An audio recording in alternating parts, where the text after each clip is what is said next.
Final decision হচ্ছে বাংলাদেশের টি-20 বিশ্বকাপ খেলা হচ্ছে না।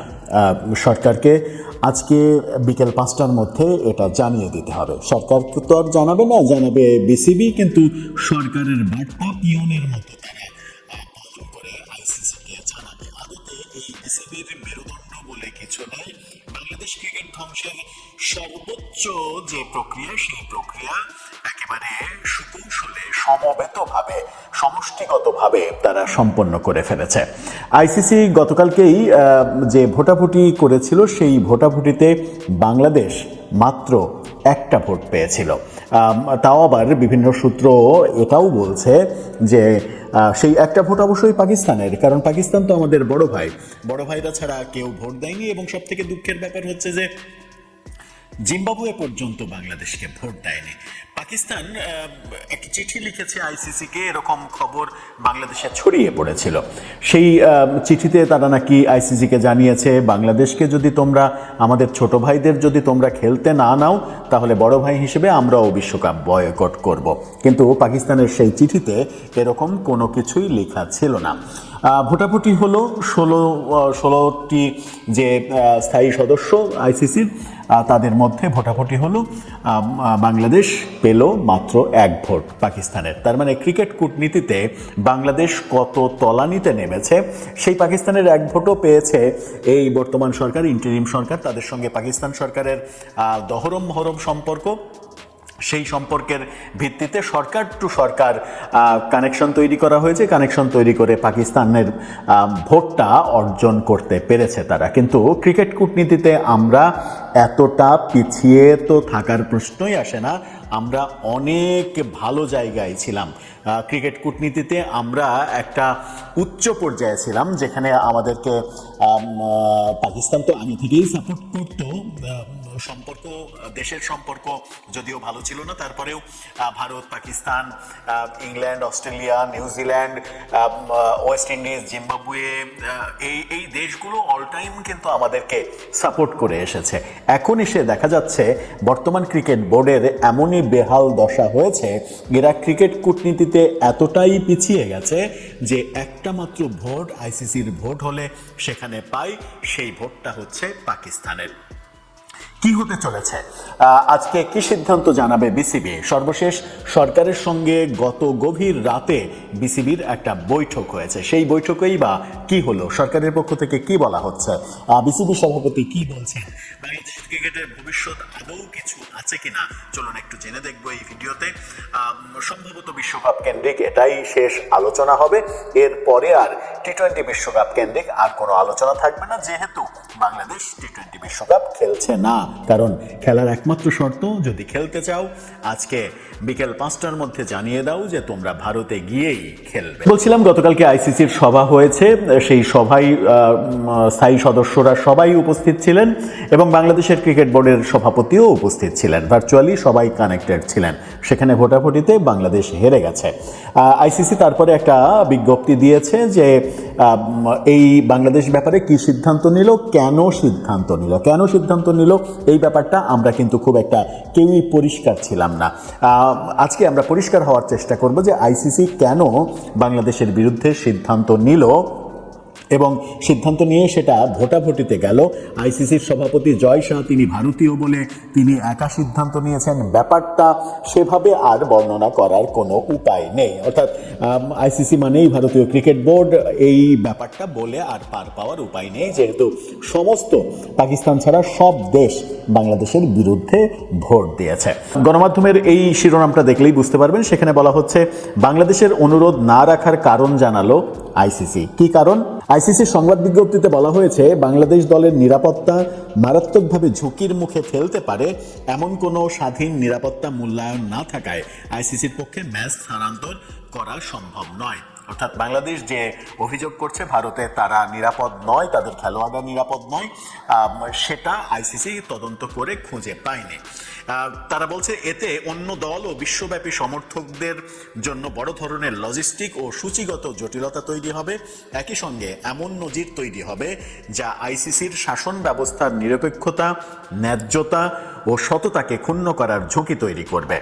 প্রেস বিজ্ঞপ্তিতে এটা আইসিসি বলেছে। আরও বলেছে, নিরাপত্তা বিষয়ে লেখা হয়েছে সেটা হচ্ছে যে স্বাধীন পর্যালোচনা সহ সব ধরনের নিরাপত্তা মূল্যায়নে দেখা গেছে ভারতের টুর্নামেন্টের কোনো ভেন্যুতেই বাংলাদেশ দলের খেলোয়াড়, গণমাধ্যম কর্মী, কর্মকর্তা ও সমর্থকদের কোনো হুমকি নেই। এরপরও সূচি পরিবর্তন করা হলে এটি ভবিষ্যতে আইসিসির নিরপেক্ষতা ক্ষুণ্ণ হওয়ার আশঙ্কা তৈরি হতো। বিজ্ঞপ্তিতে বলা হয়েছে, কোনো বিশ্বাসযোগ্য নিরাপত্তা হুমকি না থাকা সত্ত্বেও সূচি পরিবর্তন করলে ভবিষ্যতের আইসিসি ইভেন্টগুলোর সংবেদনশীলতা ক্ষুণ্ণ হওয়ার পাশাপাশি বৈশ্বিক নিয়ন্ত্রক সংস্থা হিসেবে আইসিসির নিরপেক্ষতা প্রশ্নবিদ্ধ হতে পারে, এমন একটি নজিরও তৈরি হতে পারে। অর্থাৎ আইসিসি স্পষ্ট বলছে যে যদি বাংলাদেশের এই দাবিটাকে তারা মিথ্যা দাবি বলছে, আদতে তারা ভারতে বাংলাদেশের নাকি কোনো ধরনের নিরাপত্তার শঙ্কা নেই সেটা বলছে, তারা তদন্ত করে সেটাই পেয়েছে। তা সত্ত্বেও যদি বাংলাদেশের দাবি মেনে নেওয়া যেত তাহলে আইসিসির সার্বভৌম যে ক্ষমতা সেই ক্ষমতা প্রশ্নবিদ্ধ হতে পারত। একটা গ্রহণযোগ্য পয়েন্টে তারা কিন্তু কথা বলেছে যে অভিযোগ করা হচ্ছে সেই অভিযোগের তারা সত্যতা খুঁজে পায়নি সেহেতু তারা এই দাবি মানবে না। এদিকে আমরা দেখছি যে এই যে বিসিবির সভাপতি, যাকে আমরা অনেক বেশি স্মার্ট এবং যোগ্য মনে করি, আমিনুল ইসলাম বুলবুল, ইনি যে নিজের মেরুদণ্ডহীনতায় ভুগছেন, তার যে নিজের মেরুদণ্ড নাই, সরকার যা বলছে তাই করছে, ক্রিকেটের সার্বিক ক্ষতি, ক্রিকেটের ভবিষ্যৎ, এগুলো যে তিনি সরকারকে বোঝাতে ব্যর্থ হয়েছেন সেটা প্রমাণ করে তিনি মিরাকলের আশায় আছেন। তিনি এখনো মনে করছেন যে কোনো একটা মিরাকেল ঘটবে, সেই মিরাকেলে বাংলাদেশ খেলবে। প্রথম আলো শিরোনামটা দেখে নিন, সেখানে বলছে বিশ্বকাপে খেলতে মিরাকেলের আশায় বিসিবির সভাপতি। মিরাকল ঘটবে, মিরাকেলের আশায় তিনি বসে আছেন। আবার তিনি এও মন্তব্যও করেছেন, আরেকটা সংবাদ মাধ্যম বলছে যে তিনি বলছেন যে বিশ্বকাপ কে খেলতে না চায়, বিশ্বকাপ খেলতে কে না চায় এরকম একটা অসহায় উক্তি তিনি করেছেন এবং তিনি বুঝিয়ে দিয়েছেন যে এই ব্যাপারে আদতে তার কিছুই করার নেই।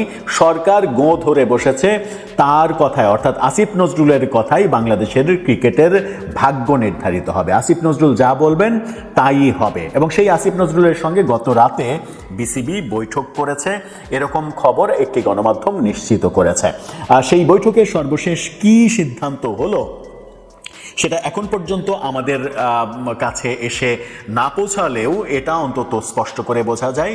আসিফ নজরুলের পূর্বতন ভাষ্যগুলো বিশ্লেষণ করলে বোঝা যায় যে কোনোভাবেই আসিফ নজরুল চাইবেন না ভারতে বাংলাদেশ দল খেলতে যাক, কারণ ভারত ব্যাপারে তার অনীহা এবং ভারত ব্যাপারে তার এক ধরনের অ্যালার্জি অনেক আগে থেকেই আছে। একটা বিতর্কিত মন্তব্য করে আজ পর্যন্ত তিনি সমালোচিত, যেটা এই সরকারের দায়িত্ব নেয়ার আগে তিনি বলেছিলেন বাংলাদেশে 21 লক্ষ অবৈধ ভারতীয় কাজ করছে, যাদের হিসাব রাখছে না বিগত সরকারের দিকে তিনি অভিযোগের তীর ছুঁড়েছিলেন।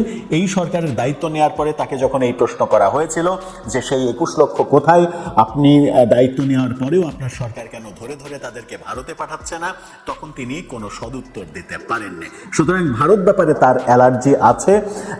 এই ব্যাপারটাই যে একটা সম্মানজনক সমাধান হতে পারত, যেটা ভারতীয় ক্রিকেট বোর্ড থেকে প্রথম দিকে এক ধরনের আনঅফিসিয়াল প্রস্তাব দেওয়া হয়েছিল যে মুস্তাফিজকে তারা আইপিএলে ফিরিয়ে নেবে, বাংলাদেশ যেন টি-20 খেলে।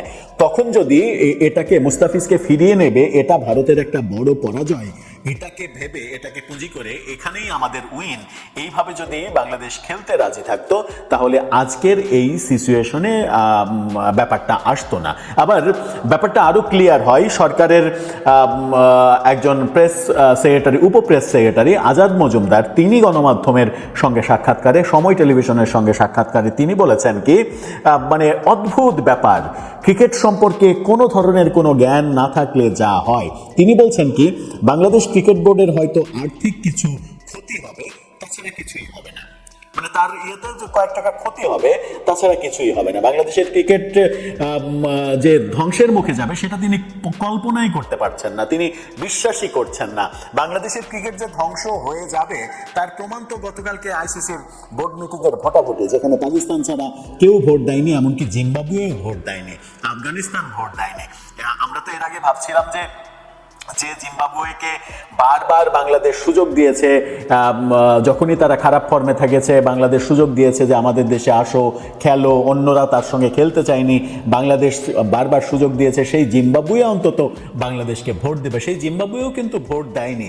এটাই ক্রিকেট কূটনীতি। এবং ক্রিকেট কূটনীতিতে বাংলাদেশ যখন পরাজয়ের চরম গ্লানি মাথায় নিয়ে হাঁটছে কিংবা হাঁটতে বাধ্য হচ্ছে, তখন বিশ্বকাপে খেলতে যাব না যাব এই সিদ্ধান্ত নেয়ার নৈতিক অবস্থান আর বাংলাদেশ ক্রিকেট বোর্ডের থাকে কিনা সেটা একটা বড় বিষয়। এর আগে ভাবছিলাম যে এর আগে একটা ভিডিওতে বলেছিলাম যে ভবিষ্যতে এটা হতে পারে যে সেপ্টেম্বরে ভারতের বাংলাদেশ সফর আছে, তার আগে অস্ট্রেলিয়ার বাংলাদেশ সফর আছে, এরকম বড় দলগুলো হয়তো বাংলাদেশে এরপরে খেলতে নাও আসতে পারে দ্বিপাক্ষিক সিরিজ। এখন দেখা যাচ্ছে জিম্বাবুয়েও হয়তো আসবে না, আফগানিস্তান তো আসবেই না, কারণ আফগানিস্তান ভারত এখন চরম বন্ধু লেভেলের দেশ হয়ে পড়েছে। তার মানে আমরা কোথায় যাব, কার সঙ্গে খেলবো?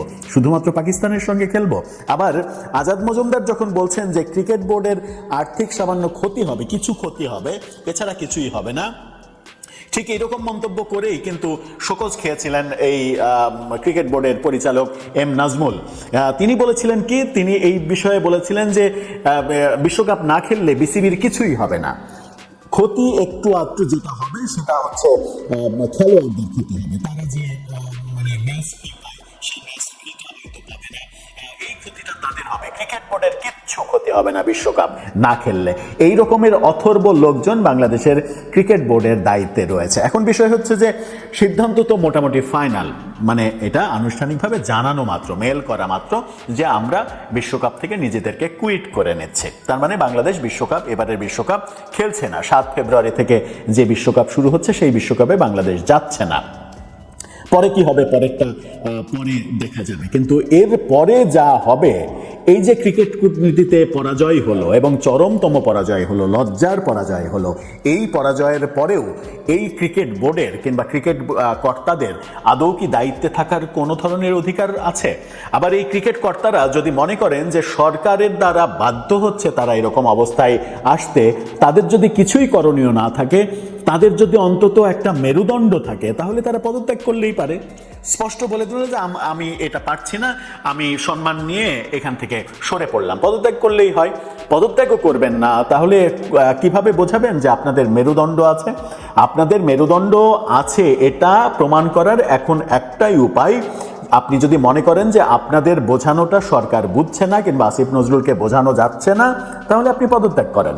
আমিনুল ইসলাম বুলবুল, আপনি বোর্ড সভাপতি থেকে পদত্যাগ করেন, বলেন যে আমি পারছি না, আমার দ্বারা এটা সম্ভব নয়। তাহলে তো আপনার যে গার্ডস আছে এটা ক্রিকেট ভক্তরা বুঝবে, এবং এটাও ক্রিকেট ভক্তরা বুঝবে যে নাজমুলের মতো কিংবা বলিউডে গান গেয়ে গর্বিত হওয়া শিল্পীর মতো ক্রিকেট বোর্ডে যারা ঢুকেছে এবার ডিরেক্টর হিসেবে, সেই ডিরেক্টরদের ঢুকিয়ে ক্রিকেটকে ধ্বংস করেছে সাবেক ক্রীড়া উপদেষ্টা, এবং সেই ধ্বংসের পথে একই রকমভাবে এই মন্ত্রণালয়, ক্রীড়া মন্ত্রণালয় সামনের দিকে এগিয়ে যাচ্ছে।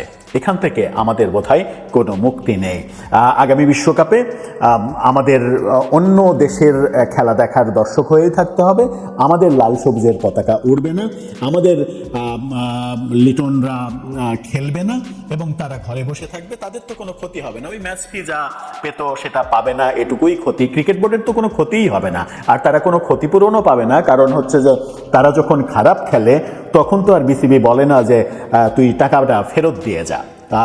আর তারা যেহেতু মানে দাস শ্রেণীর, তারা যেহেতু চাকর শ্রেণীর, বিসিবির পরিচালক যারা রয়েছে তারা যেহেতু মনিব শ্রেণীর, ক্রীড়া মন্ত্রণালয় যারা চালায় তারা যেহেতু মনিব শ্রেণীর, সুতরাং ক্রিকেটারদের কথা ভাবারও কোনো প্রয়োজন নেই। দর্শক, আপনার মতামত জানিয়ে এই ব্যাপারে লিখতে পারেন আমাদের কমেন্ট বক্সে।